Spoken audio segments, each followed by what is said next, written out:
So we're going to divide this into 3 steps. So step 1, we will compute this part. So that's f plus h. And x plus h means plug x plus h into that function. So into the x over here, which is going to be 6 times square root of x plus h. Okay, and then step 2, now do this entire thing, which means subtract. So fx plus h minus f of x is going to be, so I already compute this, this is this, and then minus f of x is just this, right? So this is just going to be the top expression right there. Okay, plug it in. Okay, so the top is 6x plus h minus 6 root x divided by h. And I can simplify this further by just multiplying. So we're going to rationalize the denominator, numerator, because numerator has radicals in it. And I'm going to write it like this. 6, so I'm going to multiply it by, this is called the conjugation. So plus 6 root x, and then we'll divide it by same thing. So when the radicals involved, what we have to do is just keep this, but change the sign right here. I change the sign to plus, and that's called the conjugate. And what this is going to do is going to turn the radicals, all the radicals, into rational numbers.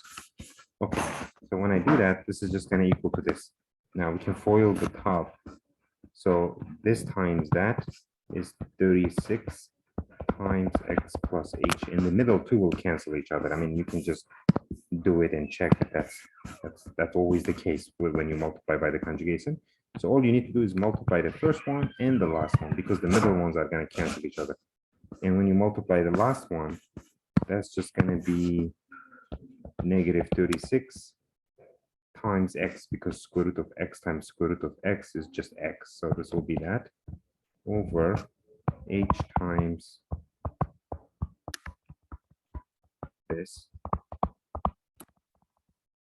Now if you keep on simplifying by distribution, this is 36 plus 36h.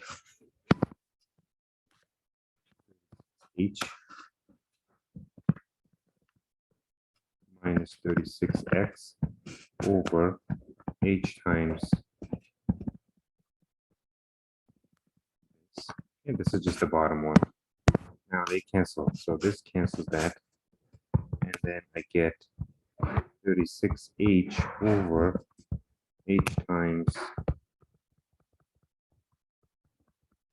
this.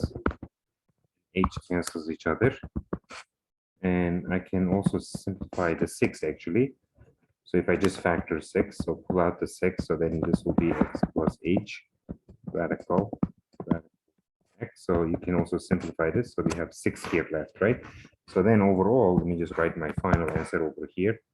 Overall, this will be 6 on top, and the bottom is square root of x plus h plus root x.